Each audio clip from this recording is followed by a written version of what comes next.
오늘 성가대 너무 잘 불렀어요. 제가 여러 교회를 다녔지만 최고로 잘 부른 것 같아요. 아주 잘 불렀습니다. 며칠간 밤새도록 연습하더니 정말 이따 저녁을 아주 맛있게 드시기 바랍니다. 우리 교회에서 이렇게 장로의 순회 예배를 드리게 된 것을 굉장히 기쁘게 생각합니다. 오늘 말씀을 통해서 하나님이 여러분 각자에게 주시는 은혜의 말씀이 전달되기를 소망합니다. 베드로전서는 외부에서는 여러 가지 시련에 직면한 성도들을 격려하기 위해서 그렇게 쓴 편지, 그래서 격려의 서신이라는 그런 별명을 가지고 있습니다. 소아시아 성도들에게 많은 고난이 있었지요. 그러나 소망을 가지고 순종하며 살아가라, 이런 메시지를 중점적으로 증가하고 있습니다. 오늘 베드로는 장로들에게 권면하는데, 이 장로들은 구약 시대부터 있던 그런 호칭이에요.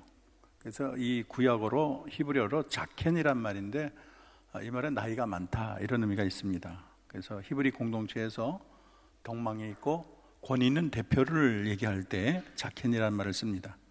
또 민수기 11장 16절을 보면 여호와께서 모세에게 70명의 장로를 뽑는 장면이 나옵니다.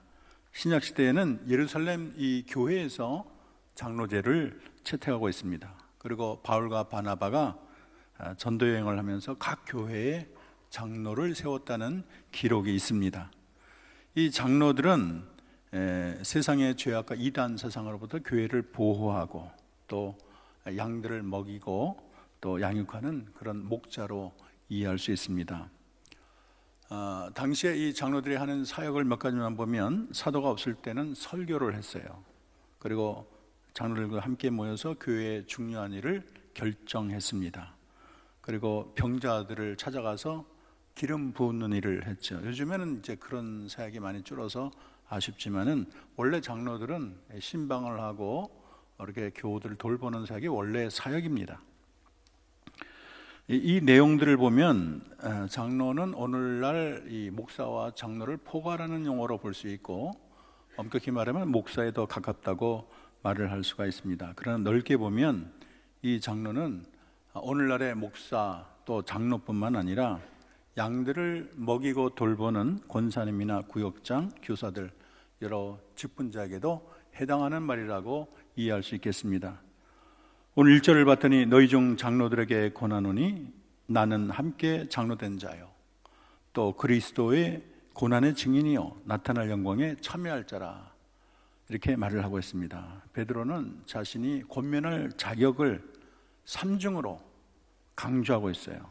그래서 함께 장로된 자, 그리스도 고난에 참여한 자, 장차 나타날 영광에 참여할 자이기 때문에 내가 여러분에게 권한다, 이렇게 이해할 수 있어요. 특별히 이 말 중에 나와 함께 장로된 자, 이 말이 특별합니다. 어떻게 보면 약간 놀랍기도 해요. 왜냐하면 그 당시 베드로는 초대 교회의 수장이지요. 그리고 예수님의 첫 제자입니다. 그래서 자신의 사도권을 누구보다도 강력히 주장할 수가 있어요. 나는 하나님의 사도고 특별히 예수님의 수제자다, 그러니까 내 말을 들어라, 이렇게 할 수 있는데 그렇게 말을 하지 않고 어떻게 말했죠? 나는 함께 장로된 자라, 그렇게 말을 했어요. 그러니까 사도권을 가지고 위에서 강력하게 말하는 명령이 아니고 같은 위치에서 이렇게 권면하는 내용으로 적고 있다는 것을 알 수 있고, 이거 보면 베드로가 얼마나 겸손한 자인가를, 그 면모를 우리가 엿볼 수가 있습니다. 오늘 베드로는 목자가 양들을 돌보는데 3가지 황금률을 말하고 있는데, 오늘 우리가 하나씩 살펴보는 시간을 갖겠습니다. 첫째는 우리 따라할까요? 시작. 억지로 하지 말고 하나님의 뜻을 따라 자원함으로. 우리 장로들이나 이제 안수 집사님들 또 보면 처음에는 임직할 때 얼마나 대단합니까? 우리 목사님들도 대단하죠. 부름받아 나사님만 어디든지 가오리라, 뭐 대단해요. 우리도 신학교 때 보면 1학년이 제일 열심히 해요. 근데 3학년 내 가면 다 패잔마냥 뒤에 앉아있고 그런 걸 봐요. 시간이 갈수록 우리의 마음이 자꾸 식어지고 의무감으로 바뀌는 것을 발견합니다. 근데 우리 하나님은 인격체이기 때문에 그렇게 마지못해 일하는 것을 우리 하나님이 별로 좋아하지 않으세요. 우리 하나님은 자발적으로 기꺼이 하는 것을 우리 하나님이 좋아하십니다. 그래서 뭐든지 그렇죠. 일을 억지로 하기 싫은 사람 시켜가지고 억지로 하게 되면 본인도 힘들고 또 보는 사람도 힘들고 그 일을 주신 하나님도 그렇게 탐탁하게 생각하지 않을 것입니다. 그래서 우리는 감격으로 일하는 게 중요해요. 구원받은 감격으로 일하고, 나같이 부족한 자에게 하나님이 이런 사명을 주셨나, 임직에 대한 이렇게 귀한 직분을 주신 데 대한 감격이 있어야 됩니다.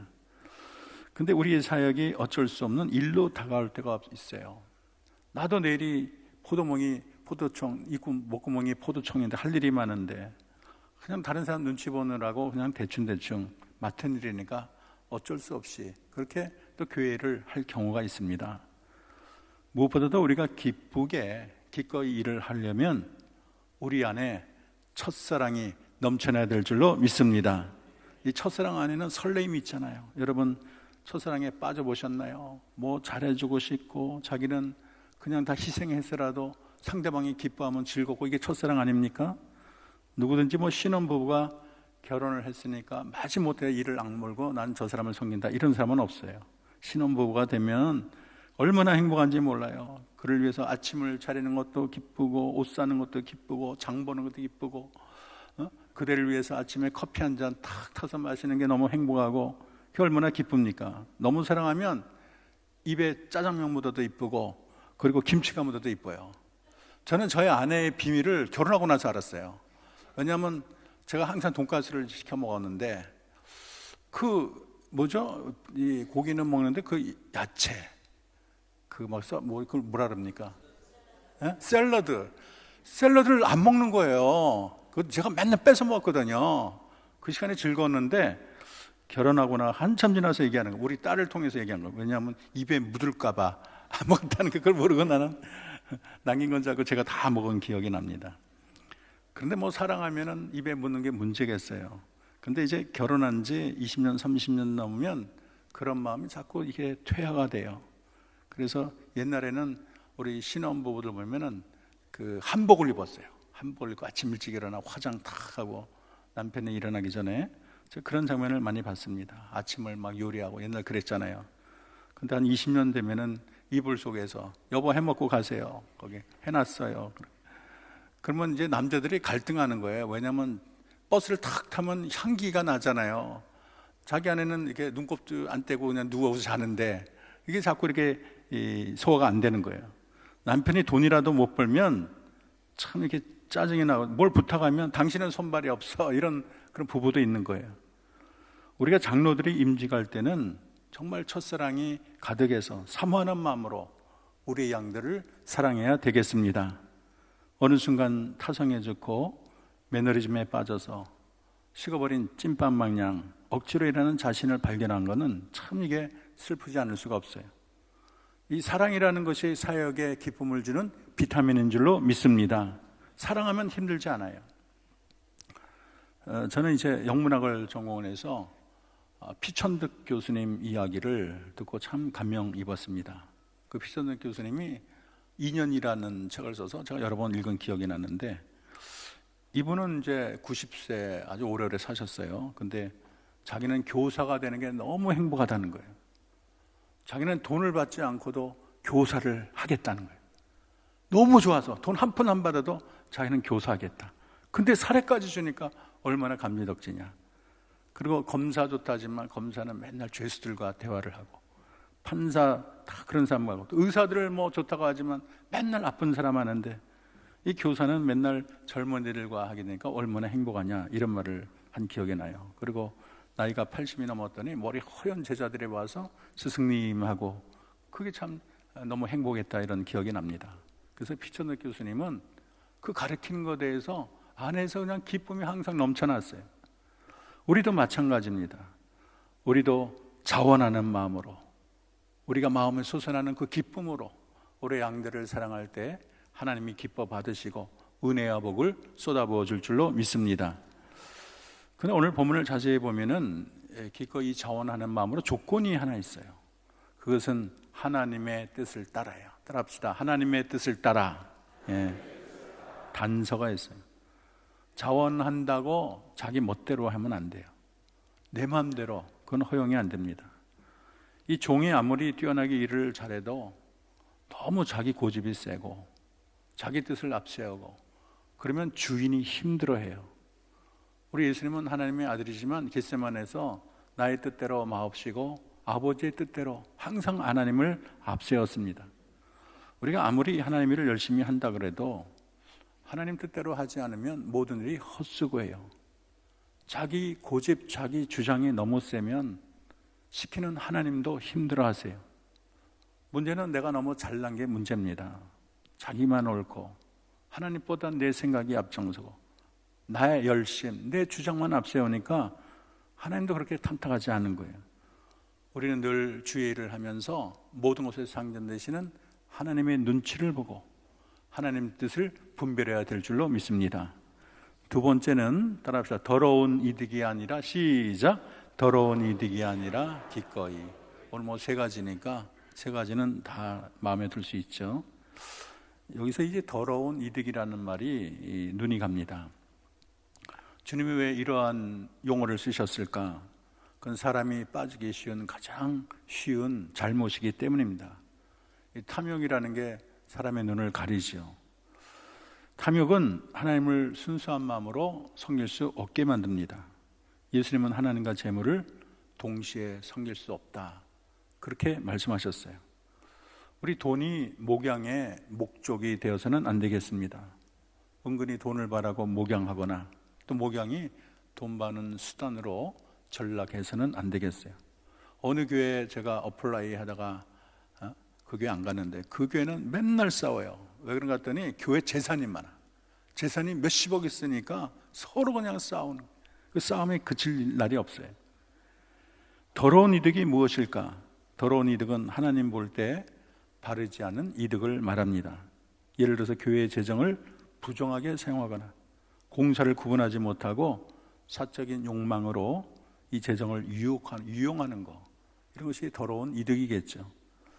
제가 신문 기사를 한번 제가 읽어드리겠습니다. 32억 6,600만 원을 횡령한 혐의로 교회 목사님이 실형이 선고됐다. 언론에 따르면 서울 남부지법 형사 12부는 교회 돈을 빼돌려 개인적으로 사용한 혐의, 특정 경제범죄 가중처벌법의 횡령으로 목사에게 징역 4년을 선고하고 법정 구속했다. 목사의 횡령에 가담한 동교회 교인들에게도 각각 징역 2년, 유예 3년을 선고했다. 언론에 보도된 판결문을 보면 재판부는 1년 교회 예산이 135억에 이르고 신도가 9천 명이 달하는 교회 담임 목사로서 높은 도덕성이 요구됨에도 교인들의 십시 일반으로 낸 헌금 32억 6,600을 횡령한 데 죄질이 무겁다, 이런 글을, 이런 글이 가끔 우리가 보면은 신문에 나오곤 합니다. 참 이게 기독교 일각에서 벌어지는 부끄러운 민낯이 아닐 수가 없어요. 교회의 공적인 돈을 사적으로 이용하는 게 큰 잘못입니다. 재정 장로가 개인 투자나 개인의 빚을 갚는데 일시적으로 교회 돈을 이용했다가 그 돈을 갚지 못해서 교회가 분규가 오는 일이 교회에 좀 보면은 종종 있어요. 심지어는 재정 비리가 심해서 재정 장로가 자살하는 경우도 우리 신문에서 접합니다. 교회 재정 지출의 절차 원칙을 무시하고 재정 사용에 지나치게 영향력을 행사하거나 또 공과 사를 구분하지 못해서 교회 돈을 자기 주머니에 쌈짓돈 마냥 사용하는 것도 문제라고 할 수가 있습니다. 제가 어떤 재정 장로님과 대화를 했는데 자기는 목사님이 내밀면은 사인하는 사인맨이라는 거예요. 그래서 볼멘 소리를 하는 거를 여러 장로들이 하는 것을 들었습니다. 그런가 하면 어떤 교회는 치유한다고 돈을 받고 직분을 준다고 돈을 받고, 옛날 부흥사들 보면은 성도들의 감정을 항상 그냥 높여놓고 10만 원 내실 분, 100만 원 내실 분, 그런 게 아주 유행을 했어요. 참 기독교 역사의 슬픈 사실이 아닐 수가 없습니다. 그런가 하면 지금도 교회를 팔아면서 성도당 얼마를 쳐서 넘기는 사꾼 목자도 있는 것입니다. 디도서 1장 11절에 보면 거짓 교수에 대한 경고로서 그들의 입을 막을 것이라, 이런 자들이 더러운 이득을 취하려고 마땅하지 아니한 것을 가르쳐 가정들을 온통 무너뜨리는도다. 보면 그 당시에도 더러운 이득을 위해서 다니는 거짓 교사들이 많았다는 것을 말해주고 있습니다. 더 나아가 이 더러운 이득이라는 것은 단지 돈만을 말하는 것이 아니고 자기 만족이나 자기 사람 만들기, 인기몰이, 세력 확장, 어떤 사역이 들어가서 일하는 것도 다 여기에 해당한다고 말을 할 수가 있습니다. 어쨌든 양을 목적으로 삼아야지 양을 수단으로 삼는 게 큰 잘못이에요. 이 양은 내 양이기 전에 하나님의 양이에요. 하나님의 양을 일시 맡겨준 것입니다. 그래서 양들에게 우리가 잘못할 때 깊은 상처를 주고 실족하게 되는 것입니다. 마지막으로 따라합시다. 주장하는 자세가 아니라, 시작, 주장하는 자세가 아니라 양무리의 본이 되라 그랬어요.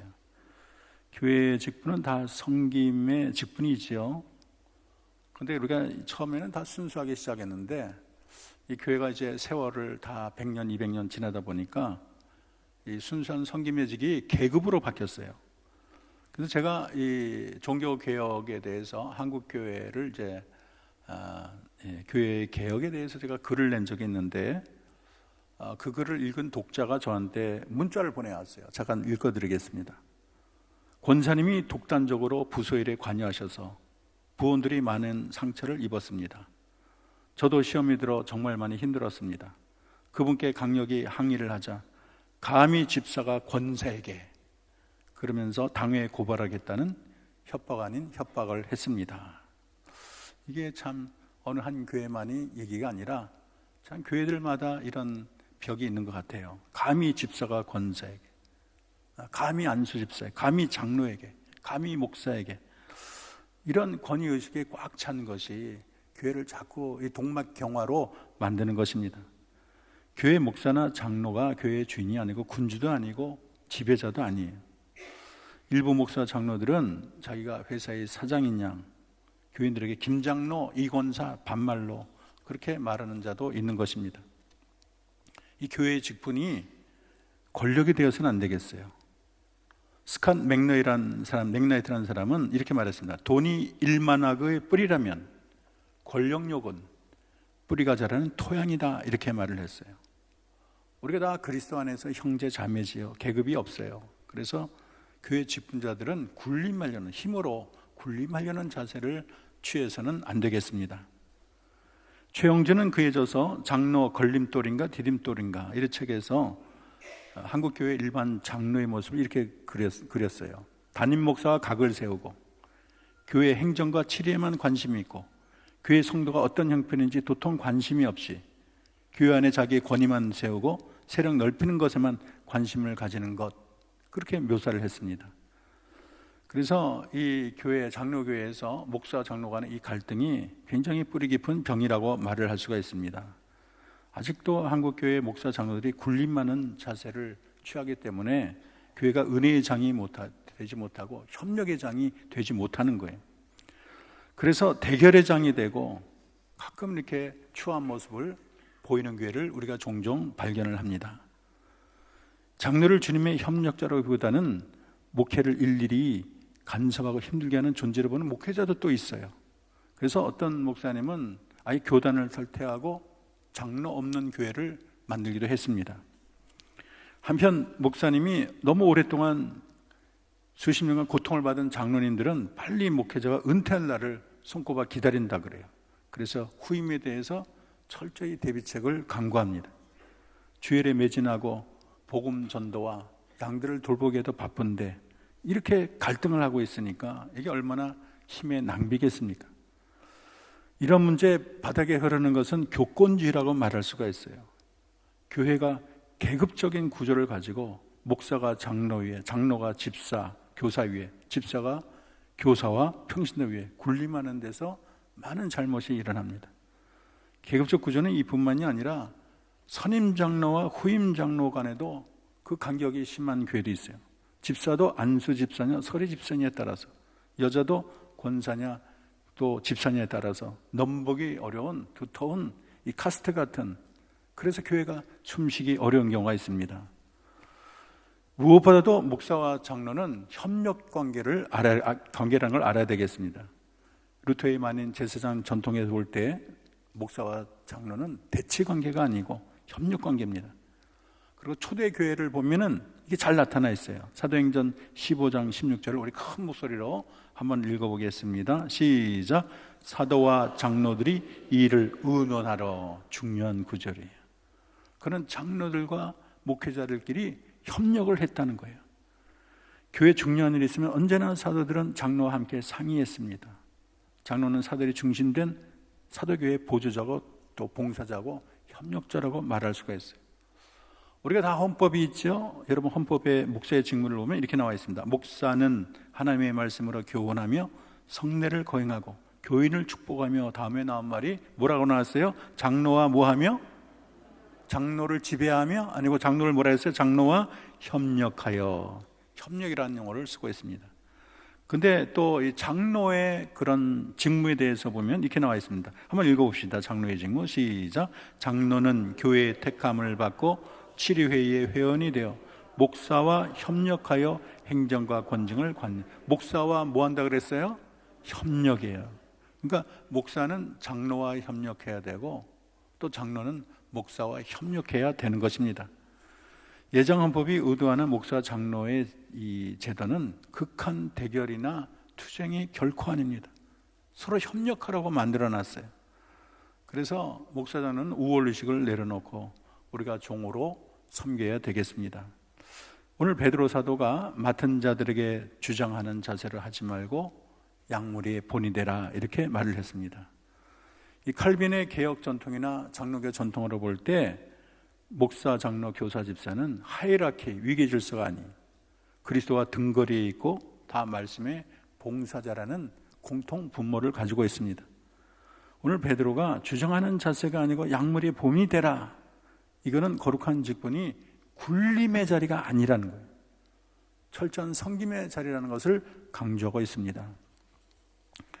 혹시 오늘날 교회 안에 집사나 권사나 장로, 목사라는 직이 낮은 곳에 섬기는 직이라기보다는 군대 계급장 이렇게 다는 것처럼 성도들 앞에 은근히 권위를 과시하고 명예를 높이는 수단이 되지는 않았나 스스로 자문해야 되겠습니다. 교회가 커지더니 목사가 달라졌다. 장로 되기 전에는 저렇게 겸손했는데 장로 되고 나서는 목이 뻣뻣하더라, 이런 얘기가 어제 오늘만의 얘기가 아닌 것입니다. 그래서 바포 목사님, 또 주차장 봉사하는 장로님, 또 주방에서 설거지하는 권사님들이 얼마나 아름답고 소중한지 모르겠습니다. 성경은 양무리의 본이 되어 충성하는 목자에게 놀라운 축복의 얘기를 했는데 4절을 보면 한번 크게 읽어볼까요? 시작. 그리하면 목자장이 나타나실 때 시들지 아니하는 영광의 관을 얻으리라. 여러분, 이 성직이죠. 하나님이 주신 직입니다. 놀라운 약속이 예비되어 있어요. 이게 얼마나 귀한지 잘 몰라 여기서는. 그러나 천국에 가면 다들 놀래가지고 천국에 갈 때 꼭 가져가야 되는 게 있어요. 실과 바늘을 가져가야 돼. 아니, 그 직이 이렇게 컸어. 너무 놀라가고 입이 다 찢어진다는 거예요. 그래서 실과 바늘을 꼬매줘야 된다는 거예요. 여러분, 주의 직은 귀한 줄로 믿습니다. 세상에 풀이나 꽃으로 된 멸류관은 금방 시들어버려요. 근데 우리 주님이 주시는 그러한 영광의 멸류관은 시드는 법이 없어요. 여기 아마란스라는 게 시들지 않으니 아마란스라는 언어로 써 있는데 이거는 시들지 않은 그런 전설적인 꽃을 말하고 있습니다. 그래서 양들을 잘 돌보는 목자의 사명을 잘 감당할 때 하나님이 다 기억하시고 우리가 천국에 가게 되면 천배 만배 수많은 값을 상상할 수 있을 정도로 하나님이 갚아주실 줄로 믿습니다. 5절에서 양무리를 위해 수고하는 자들에게 젊은이 자세는 하이 뭐 당신이 섬기는 직이니까 너랑 당신과 나랑 똑같네 이러면 또 안 돼요. 젊은이들은 영적인 지도자들에게 겸손하게 순종하고 또 이들을 존중하는 것을 원하는 것이 주님입니다. 사사건건 따지고 각을 세우고 마음을 불편하게는 양이 아니라 순종과 겸손으로 무정하라고, 그럴 때 주님이 기뻐하신다고 말을 했습니다. 그래서 하나님의 능하신 손 아래 겸손하라 이렇게 말하지 않습니까? 아무리 부족해도 하나님이 친히 세우셨고 기름을 부으셨습니다. 다 하나님이 세우신 질서예요. 또 일하다 보면 인간인지라 그들의 흠이 보이고 그럴 때 여러분 사랑으로 따스한 충언을 할지언정 비판대로 비난하지 말기 바랍니다. 그들을 소리치고 매섭게 비난하기보다 사랑으로 감싸주고 바른 길 가도록 기도하면 좋겠습니다. 제가 오늘 설교를 좀 이렇게 준비하면서 계속 떠오르는 시가, 지난번 제가 읽었던 시가 계속 떠올라서 오늘 다시 한번 제가 읽어드리겠습니다. 자, 마음이 아름다우니 세상이 아름다우라. 우리 교인들은 한번 들었는데 다시 한번 읽겠습니다. 밉게 보면 잡초 아닌 풀이 없고 곱게 보면 꽃 아닌 사람이 없으되 내가 잡초되기 싫으니 그대를 꽃으로 볼릴 이로다. 털려고 들면 먼지 없는 이 없고 덮으려고 들면 못 덮을 허물 없으되 누구의 눈에 들기는 힘들어도 그 눈밖에 나기는 한순간이더라. 귀가 얇은 자는 그 입 또한 가랑잎처럼 가볍고 귀가 두꺼운 자는 그 입 또한 바위처럼 무거운 법. 생각이 깊은 자여 그대는 남의 말을 내 말처럼 하리라. 겸손은 사람을 머물게 하고 칭찬은 사람을 가깝게 하고 넓음은 사람을 따르게 하고 기쁨은 사람을 감동케 하니 마음이 아름다운 자여 그대 그 향기에 세상이 아름다워라. 우리 모두 하나님 앞에 나가서 스스로 질문합시다. 내가 마지못해 어쩔 수 없이 일할 때가 있지는 않는가? 내가 남몰래 더러운 이득을 취할 때가 있지는 않는가? 내 힘과 세력을 형성하고 싶어하는 나는 아닌가? 본이 되는 삶으로 내가 양들을 대하고 있는가? 양물에게 충성을 다하는가? 아니면 내 이름을 드러내고 싶은가? 나를 따르는, 주님보다 나를 따르는 무리를 만들고 싶은가? 우리가 처음에 첫사랑을 가지고 주님을 만난 것처럼 순수한 열정, 십자가의 길, 자기 희생의 길로 우리가 하나님 앞에 설 때 부끄러움이 없는 장로가 되고 또 목자가 되기를 주의 이름으로 축원합니다. 기도하겠습니다. 하나님, 부족한 저희들에게 장로의 직을 주시고 양들을 돌보는 목자의 사명을 주시니 감사합니다. 오늘 세 가지 중요한 황금지침을 말씀하셨는데 억지로 하지 말고 하나님의 뜻을 따라 자원함으로 더러운 이득이 아니라 기꺼이 주장하는 자세가 아니라 양들의 본이 되라. 이 귀한 말씀을 마음판에 잘 새겨서 하나님이 기뻐하시고 하나님이 축복하시고 하나님 마음에 쏙 드는 주의 종들이 다 되게 하옵소서. 예수님의 이름으로 기도합니다.